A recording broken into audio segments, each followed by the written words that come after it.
You are strapped into a seat the size of an armchair, inside a machine worth $2 billion, and you are not allowed to get up.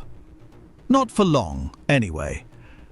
Somewhere behind your shoulder, there is a cot, barely 6 feet long, a microwave the size of a shoebox, and a toilet with no door and nowhere to hide.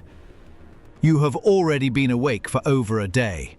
You have another day left to go, and the only other human being who can help you is close enough to touch and still, somehow, 1,000 miles from anyone else on Earth.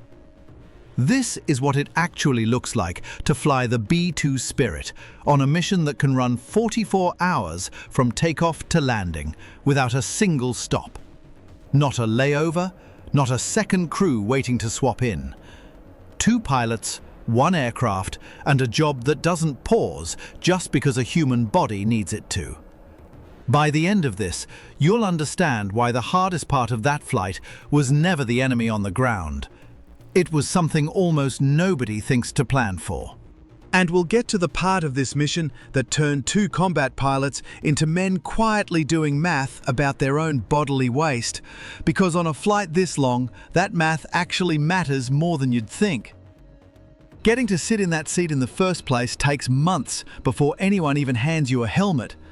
B-2 pilots go through a selection process that runs deeper than flight hours. Sleep studies, psychological screening, endurance testing designed to find out how a person actually behaves after 20, 30, 40 hours without real rest.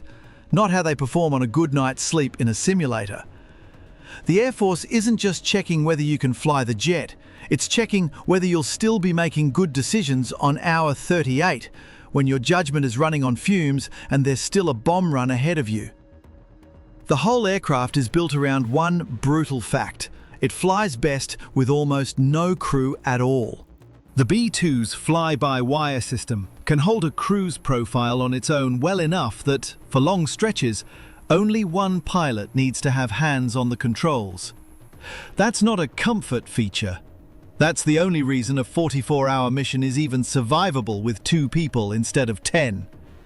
Everything else packed into the jet, the cot, the food, the toilet, exists to answer one question. How do you keep 2 human beings functional inside a space that was never designed to hold them for a day and a half? The livable part of that space is roughly 25 square feet. Picture a walk-in closet, and now put 2 ejection seats, a full control suite for a stealth bomber, and a place to sleep inside it. There's no walking around, there's no stretching your legs down an aisle, because there is no aisle. When Colonel Mel Deal and his co-pilot Brian Neal flew the longest B-2 sortie ever recorded, a 44.3-hour strike into Afghanistan on October 7, 2001, that 25 square feet was the entire world for both of them, for nearly 2 full days straight. No hallway to pace, no galley to walk to. Whatever you need, it's within arm's reach, or it simply doesn't exist for you right now. And here's the part that catches people off guard first. It isn't privacy you lose. Privacy was never really on the table. It's the illusion that you're ever alone with your own thoughts. Every sound the other guy makes, you hear it, whether you want to or not. Every shift in his seat, every breath. There's no door between the 2 of you for almost 2 days, and the air inside stays close and metallic and faintly electronic. The smell of recycled cabin air and warm avionics that never quite goes away. Food comes next, and food is where the mission stops being about the jet and starts being about the body underneath the flight suit. Weeks before a long sortie, crews retrain their own biology on purpose. Retired Lieutenant General Steve Basham, a former B-2 pilot, has described the prep work out loud. Nutrition education, sleep studies, learning exactly how food behaves inside a body sitting still at 40,000 feet. All of it mapped out before the wheels ever leave the ground. Before one 30-hour flight, Basham packed 8 sandwiches and a bag of trail mix. He barely touched any of it. Too many nerves, he said. You end up eating just to give your hands something to do, not because you're actually hungry. Inside the jet, there's a mini fridge and a microwave the size of something you'd find in a college dorm, both crammed into that same tight rest area behind the seats. Just enough to heat a self-heating meal pouch without ever leaving your seat. Noodles, mostly. Nothing that needs a fork and a plate and 2 free hands, because you don't have 2 free hands to spare. There's no flight attendant pushing a cart down an aisle. There's no galley crew prepping trays. Whatever's zipped inside that pouch is the entire menu for the next 40+ hours, and you eat it, strapped into a seat, a control stick an arm's length from your face, the smell of reheated broth mixing with jet fuel and recycled air until you stop noticing either one. There's no dining table, no sitting across from anyone while you eat, no small talk over a meal. Just 2 people chewing in parallel, both watching different instruments, both pretending the food is helping more than it is. Some crews swear the coffee is the only thing that gets them through the back half of the flight, bitter and lukewarm by the second cup, tasting faintly of the same recycled cabin air as everything else. It's not good coffee. It's just the only thing standing between a sleep-deprived pilot and a reaction time nobody wants tested at 40,000 feet. Then there's the sleep. And this is where rest stops meaning anything close to what you think it means. Behind the 2 ejection seats, mounted against the bulkhead, is a fold-down cot, roughly 6 feet of canvas that one pilot can lie flat on while the other flies. Crews rotate through it in 2 to 3 hour blocks, but lying down on that cot at cruising altitude is not the same as sleeping in your own bed. The engines never stop droning behind your skull. The airframe never stops its low, constant vibration, a hum you can feel in your teeth as much as hear. You're horizontal, eyes closed, fully aware that in 2 hours, maybe less, you're back in that seat and someone is depending on you to be sharp. Pilots call it managed fatigue, not rest, because rest implies you actually recover something. This barely stops you from falling apart. During the moments that matter most, taking off, hitting an aerial tanker for fuel, releasing a weapon, landing, both pilots have to be strapped in, fully alert, no exceptions, no half measures. Miss a scheduled air refueling and the entire mission can be over before the target's ever in range. The whole flight plan collapsing over an ocean with nothing to show for it. So sleep isn't scheduled around when your body wants it, it's scheduled around when the aircraft can spare you. Some crews are given prescribed sedatives beforehand, medications meant to force real unconsciousness into whatever short window the mission allows, because willing yourself to sleep on command in a vibrating metal shell with someone else's life resting on your alertness 2 hours from now turns out to be one of the harder things the human body is ever asked to do on purpose. There's a strange comfort in the routine of it too, and this is the part crews rarely talk about. The handoff itself becomes a small ritual. One pilot climbs into a cot still warm from wherever the last body was, the noise dulling slightly with your eyes shut. And for a moment, before the fatigue and the vibration take over again, it's almost peaceful. Almost. Then the aircraft dips through turbulence, or the radio crackles with a call sign, and you're wide awake again, heart going, remembering exactly where you are and how far you still have to go. You don't get a real night's sleep on this flight. You get pieces of one, borrowed 2 hours at a time, and you learn to take what you can get. Somewhere around hour 20, the line between the two starts to blur anyway. You stop being sure whether you actually slept or just closed your eyes for a while in a slightly quieter version of the same noise. Either way, the seat is waiting, and the other guy needs to close his eyes too. Now here's the part nobody thinks to ask about until they actually picture it. 44 hours. 2 humans, 1 aircraft, sealed shut at altitude. What happens when you need the bathroom? The B-2 does have a toilet, technically, a small, sealed, chemical unit tucked into that same 25 square feet, with no door and barely any separation from the cockpit. Deal has talked about how thin that privacy really is. The other pilot can hear you, turn his head, and he can see you too. But here's the problem nobody designs around when they're drawing up a stealth bomber.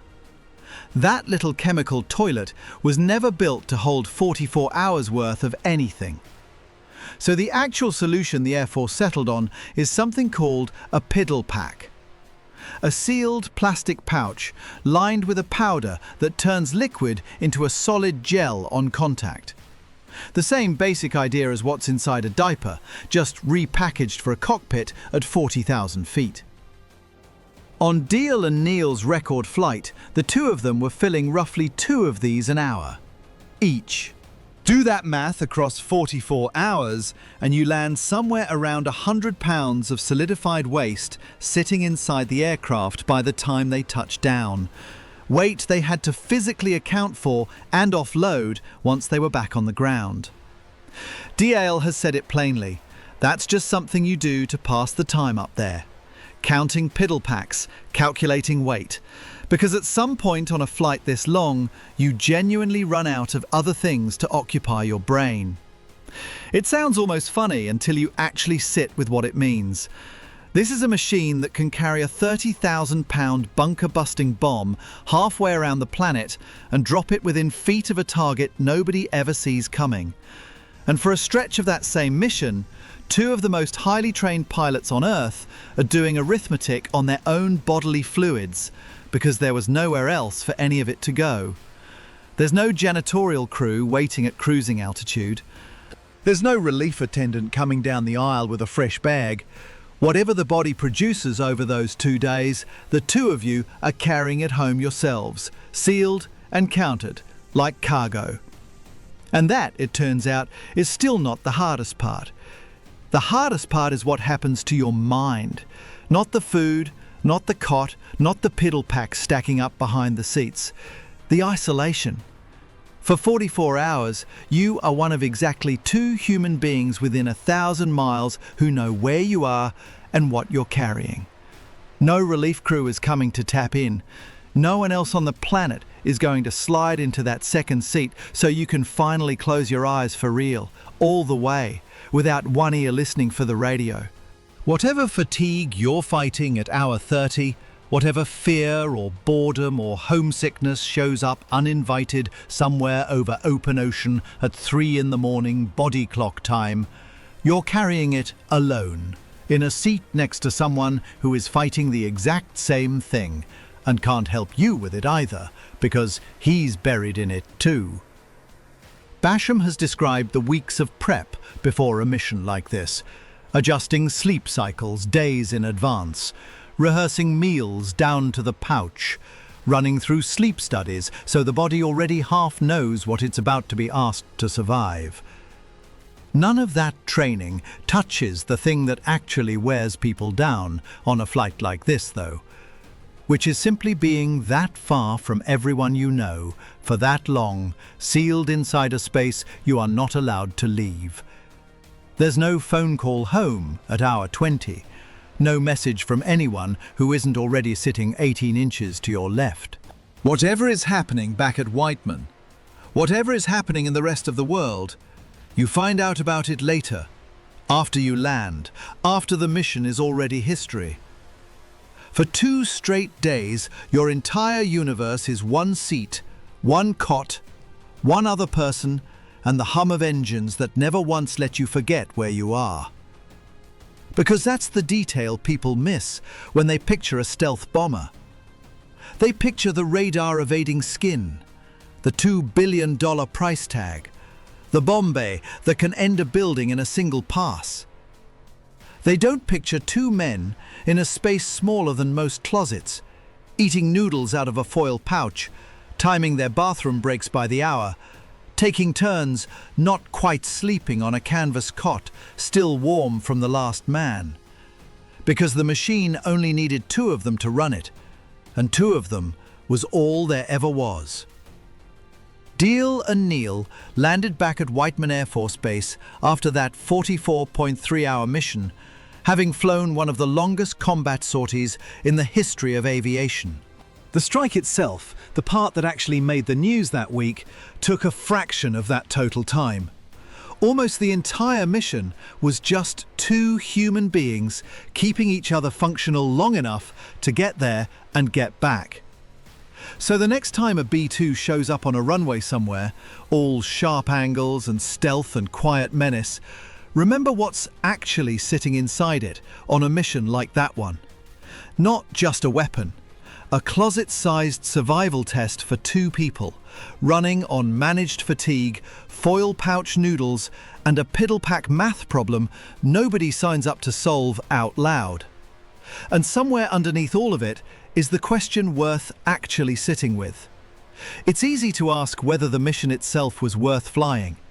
It's harder to ask what it costs 2 human beings to be the only ones who can fly it, alone together for 2 straight days, with absolutely nowhere else to go. If a story like this is the kind of thing you want more of, the next one's already waiting for you. Subscribe if you want to be there for it.